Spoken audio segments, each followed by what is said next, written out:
নমস্কার, সবাইকে বঙ্গের ছেলে সাদর আমন্ত্রণ। আজ আমি আলু দিয়ে ছানার বড়ার ডালনা রান্না করেছি। খুবই স্বাস্থ্যকর এবং সুস্বাদু রান্না। সম্পূর্ণ নিরামিষ, রুটি, লুচি, পরোটা, গরম ভাত, ফ্রাইড রাইস, পোলাও সব কিছুর সাথেই খাওয়া যাবে। এবার দেখে নেওয়া যাক কীভাবে আমি রান্নাটা করলাম। রান্নাটা করবার জন্য আমি গ্যাসের উপরে মিডিয়াম ফ্লেমে একটা কড়াই বসিয়ে তাতে পরিমাণ মতো সর্ষের তেল দিয়েছি। তেলটা গরম হয়ে গেছে, দুটো তেজপাতা ফোড়নে দিলাম, আর দিলাম কোয়াটার চামচ গোটা জিরে। জিরে আর তেজপাতাটা ভাজা হয়ে যাচ্ছে। এখন আমি 3টে মাঝারি সাইজের আলু কেটে রেখেছি। আলুগুলো ধুয়ে ভালো করে জল ঝরিয়ে রেখেছি। আলুর টুকরোগুলো আমি ভালো করে ভেজে নেব। আলুর মধ্যে কিন্তু আমি 1 চামচ লবণ দিলাম, এই লবণটাই তরকারিতেও হয়ে যাবে। আলুর টুকরোগুলো খুব ভালো করে ভেজে নিয়েছি। এবার আমি মশলা দেব। আলুগুলো তুলে রাখবো না, এর মধ্যেই আমি মশলা দিয়ে দেব। 1 চামচ গুঁড়ো হলুদ জলে ভেজানো, আর 2 চামচ আদা, লঙ্কা আর কাঁচা জিরে বাটা, 3টে শুকনো লঙ্কা, 1 ইঞ্চি পরিমাণ আদা আর 1 চামচ কাঁচা জিরে একসাথে করে বেটেছি। এই হলুদের সাথে লঙ্কা, জিরে, আদা বাটাটাও খুব ভালো করে আলুর সাথে ভেজে নেব। মশলার বাটিটা ধুয়ে একটু জল দিলাম।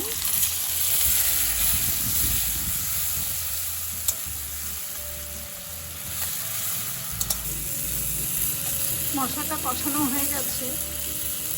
এবার 2টো ছোটো সাইজের টমেটো আমি ছোটো করে কেটে নিয়েছি, সেই টমেটোগুলোও দিয়ে দিলাম।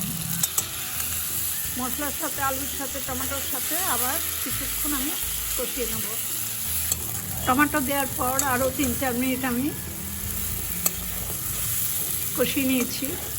এবার আমি 1/2 কাপ ফ্রোজেন করা মটরশুঁটি দিলাম।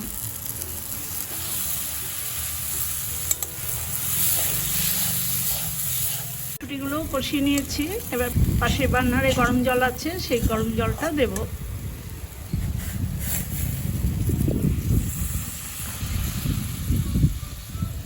ঝোল বেশি দিলাম, কারণ ছানার বড়ার রান্না অনেকটাই ঝোল টেনে নেয়।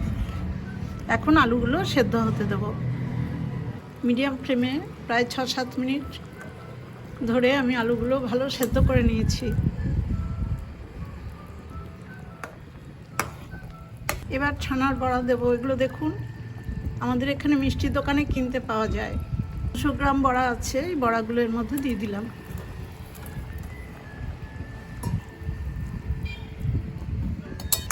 বড়াগুলো একটু ভালো করে ঝোলে ডুবিয়ে দেব। এখানে এই বড়াগুলো মিষ্টির দোকান থেকে আমি প্রায় মাঝে মাঝেই আনি। তাড়াহুড়োর সময় মিষ্টির দোকান থেকে এই বড়াগুলো এনে আমি রান্না করে নিই। নিরামিষ দিনে বিশেষ করে খুব দরকার হয়। বড়াগুলো দেওয়ার পরে কিন্তু খুব বেশি রান্না করার দরকার হয় না, খুবই সফট থাকে বড়াগুলো। এবার 1 চামচ গরম মশলা জলে গুলে আমি এর মধ্যে দিয়ে দিলাম।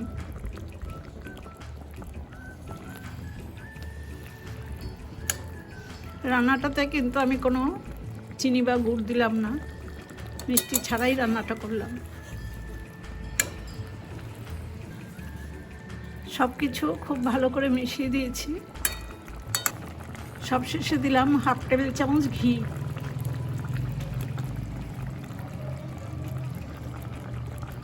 এবার গ্যাসের ফ্লেমটা অফ করে দিয়ে আমি ছানার বড়ার ডালনা কিছুক্ষণের জন্য ঢেকে রাখবো। স্ট্যান্ডিং টাইমে 5 মিনিট রেখে তারপর আমি সার্ভ করব। আমি একটা বাটিতে সার্ভ করে দিচ্ছি। এখানে মিষ্টির দোকানে, বাজারে এইভাবেই ছানার বড়া বিক্রি হয়, আমরা কিনি। তাড়াহুড়োর সময় এই বড়াটা কিন্তু অনেক কাজে লাগে।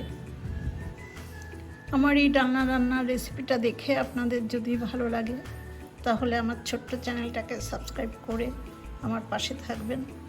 বেল আইকনটাও প্রেস করে দেবেন, লাইক করবেন, শেয়ার করবেন, আর কমেন্টস করে জানাবেন কেমন হলো। আজ এই পর্যন্তই। পরবর্তী আবার কোনো ভিডিও নিয়ে আমি আপনাদের কাছে আসব। সবাই খুব ভালো থাকবেন, সুস্থ থাকবেন। ধন্যবাদ।